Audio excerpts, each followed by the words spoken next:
Hello friends, welcome to my channel e Pathshala. I hope so आपकी तैयारियां सही चल रही होंगी। आज हम इस वीडियो में एलटी साइंस के केमिस्ट्री सब्जेक्ट से रिलेटेड कुछ क्वेश्चंस को डिस्कस करेंगे। ये क्वेश्चन स्टेट्स ऑफ मैटर के हैं जो कि मैंने पिछली वीडियो में बताए थे और आज हम इसको आगे और कंटिन्यू करेंगे और इसकी डिटेल स्टडी करेंगे। तो चलिए स्टार्ट करते हैं। First question, correction factor small a to the ideal gas equation correspond to. जो आइडियल गैस इक्वेशन में स्मॉल ए की वैल्यू होती है वो इन चार ऑप्शन में से क्या शो करता है। तो चलिए पहले हम आइडियल गैस इक्वेशन देख लेते हैं कि कैसी हो। यहाँ पर हमने आइडियल गैस की इक्वेशन लिख दी है और इस आइडियल गैस की इक्वेशन पे आपको यहाँ पर दिख रहा होगा ये प्रेशर है, ये a van der Waals constant है और ये बी भी वैन डेर वाल्स कांस्टेंट है। इसमें जो स्मॉल ए की वैल्यू है वो आपसे पूछी गई है कि ये ए क्या दिखाता है। तो जो ये ए रिप्रेजेंट करता है वो इंटरमॉलिक्यूलर फोर्स ऑफ अट्रैक्शन को रिप्रेजेंट करता है। तो इस हिसाब से जो स्मॉल ए की वैल्यू होगी वो क्या दिखा रही है, forces of attraction between the gases molecules को शो कर रही है। Next question, van der Waals constant for ammonia, hydrogen, oxygen, carbon dioxide respectively this and this, which of the gas is most easily liquefied. आपको बताना है इनमें से जो कौन सी ऐसी गैस है जो कि लिक्विफाइड इजीली हो जाएगी, लिक्विड में आप उसे इजीली कन्वर्ट कर पाएंगे। तो देखिए इसमें क्या लॉजिक लगेगा, जितनी ज़्यादा गैस की वैन डेर वाल्स कांस्टेंट की वैल्यू होती है उतनी ज़्यादा गैस क्या हो सकती है, लिक्विफाइड इजीली हो पाएगी। इसके पीछे क्या कारण है कि जो वैन डेर वाल्स कांस्टेंट होता है वो ये शो करता है कि गैस के पार्टिकल्स के बीच में कितना बिल्डअप फोर्स है। वैन डेर वाल्स कांस्टेंट की ज़्यादा वैल्यू उस हाई बिल्डअप फोर्स को दर्शा रही है। यहाँ पे अमोनिया के लिए वैन डेर वाल्स कांस्टेंट की वैल्यू ज़्यादा है, इसीलिए अमोनिया गैस के जो पार्टिकल्स हैं उनके बीच में एक तरह की हाइड्रोजन बॉन्डिंग बनेगी।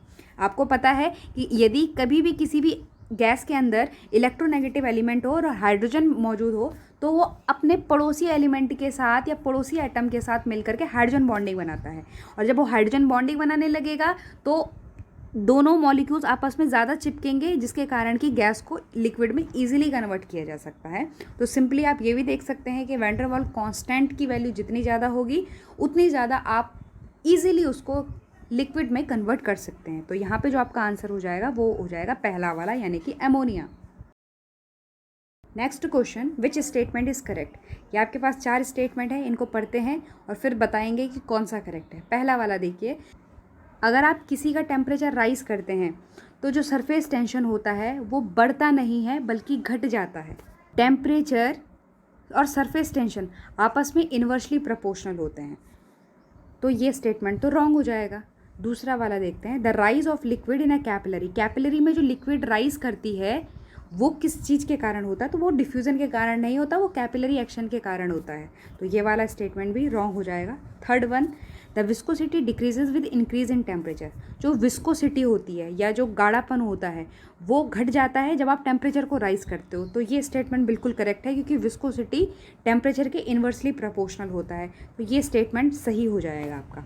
डी ऑप्शन भी देख लेते हैं, जो बॉइलिंग पॉइंट होता है वाटर का वो हाइयर होगा शिमला में जालंधर से। तो देखिए ये थोड़ा कंसेप्चुअल क्वेश्चन है। देखो शिमला जो होता है वो हिली एरियाज़ है, यानी कि हिली एल्टीट्यूड्स वाला एरिया, और जालंधर प्लेन जैसा हो गया है। तो ये पूछा जा रहा है कि वाटर का जो बॉइलिंग पॉइंट है वो हाई एल्टीट्यूड्स में ज़्यादा हो जाता है और लो एल्टीट्यूड्स में कम रहता है।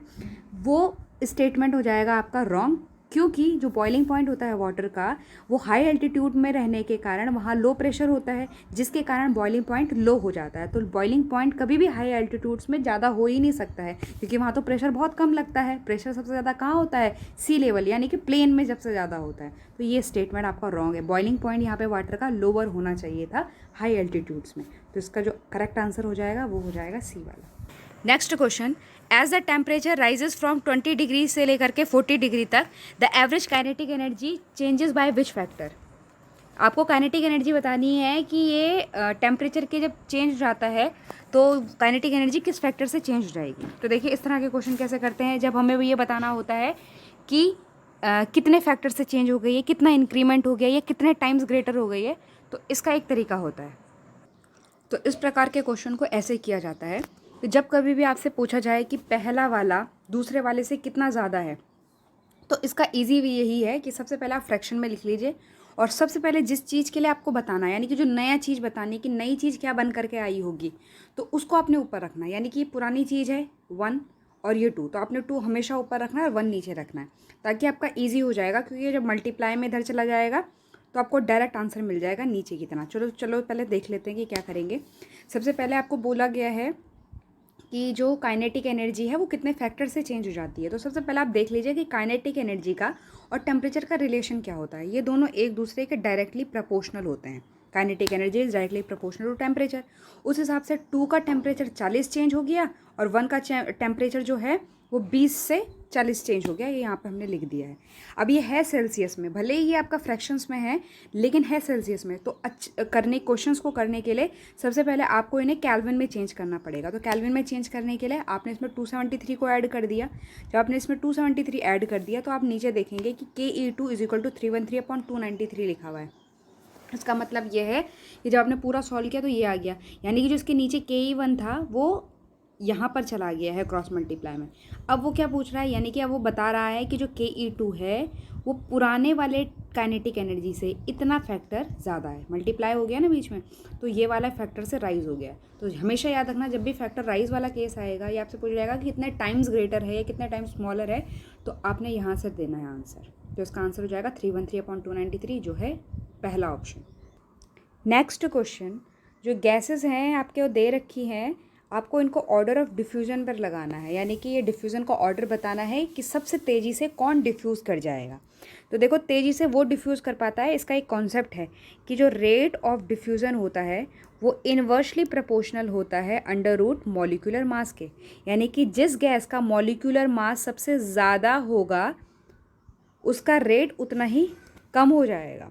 जो सबसे ज़्यादा मास होता है वो होता है ऑक्सीजन का, फिर आता है नाइट्रोजन, और फिर उसके बाद है एमोनिया एंड देन H2। देख लीजिए, जो ऑक्सीजन का होता है वो होता है 32, नाइट्रोजन का जो हो जाता है वो हो जाता है 28, एमोनिया का होता है 17 और इसका हो जाएगा 2।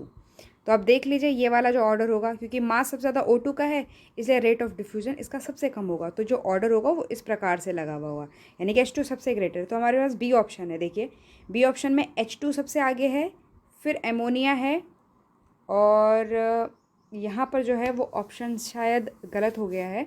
तो यहाँ पर N2 होना चाहिए और यहाँ पर O2 होना चाहिए। तो देख लीजिए कि जो सबसे ज़्यादा ऑर्डर आएगा आपका डिफ्यूज़न का वो आएगा हाइड्रोजन के लिए, फिर आएगा एमोनिया के लिए, फिर यहाँ पर आता है नाइट्रोजन एंड देन आएगा आपके पास ऑक्सीजन। तो इसका आंसर जो है वैसे तो गलत हो गया है, लेकिन इसका पर्टिकुलर आंसर है ये वाला। नेक्स्ट क्वेश्चन, जो वेट है आपको 2 लीटर ऑफ नाइट्रोजन का NTP पर बताना है, यानी कि नॉर्मल टेम्परेचर प्रेशर पे आपको 2 लीटर नाइट्रोजन का ना वेट बताना है। तो ये कैसे होगा, आपको पता है कि NTP पे 22.4 लीटर जो होता है किसका, नाइट्रोजन का, वो उसके एटॉमिक मास के बराबर है। तो नाइट्रोजन गैस का एटॉमिक मास कितना होता है, वो होता है 28 ग्राम। अब आपको बताना है 2 लीटर के बारे में, तो यहाँ पे आप यूनिटरी मेथड अप्लाई कर सकते हैं। देखिए, 22.4 का लीटर का 28 ग्राम होगा, तो 1 लीटर का कितना होगा जी, 1 लीटर में हो जाएगा 28/22.4 लीटर। और आपको निकालना है 2 लीटर का, तो यहाँ पे आप इंटू कर दीजिए 2 से। अब आप इसको जब पूरा सॉल्व करेंगे तो पूरा सॉल्व करने के बाद आपका पास जो आंसर आएगा वो आएगा 2.5 ग्राम। Next one, the ratio between root mean square velocity of H2 at temperature 1 and O2 at temperature 2। आपको डिफरेंट टेम्परेचर्स पर हाइड्रोजन और ऑक्सीजन का जो रूट मीन स्क्वायर वेलोसिटी है उसका रेशियो फाइंड करना है। तो सबसे पहले हम रूट मीन स्क्वायर वेलोसिटी की प्रोपोर्शनैलिटी का कॉन्सेप्ट देख लेते हैं कि जो रूट मीन स्क्वायर होता है वो डायरेक्टली प्रोपोर्शनल होता है अंडर रूट में टेम्परेचर के, और इन्वर्सली प्रोपोर्शनल होता है मास के। ये कुछ ऐसे फॉर्मूले हैं जिनको आपको याद रखना है, ये न्यूमेरिकल निकालने में बहुत हेल्पफुल होते हैं। रेशियो निकालना है H2 में और O2 में। तो यहाँ पे आप फॉर्मूला इस प्रकार से लगा देंगे कि रूट के अंतर्गत देखो H2 डायरेक्टली प्रोपोर्शनल होता है टेम्परेचर के लिए, इसलिए जो टेम्परेचर होगा हाइड्रोजन का वो ऊपर लिखा जाएगा, और इन्वर्सली प्रोपोर्शनल होता है मास के, तो मास आप नीचे लिख लीजिए। इनटू में करना है, यहाँ पर ऑक्सीजन जो है उसकी जो रूट मीन स्क्वायर वेलोसिटी है वो मास के इन्वर्सली प्रोपोर्शनल, इसलिए मास तो ऊपर चला जाएगा और जो टेम्परेचर है वो ऑक्सीजन के साथ रहेगा। आपकी जो जो वैल्यूज़ हैं वो यहाँ पुट कर लीजिए। देखिए हाइड्रोजन का जो टेम्परेचर उन्होंने दे रखा है वो दे रखा है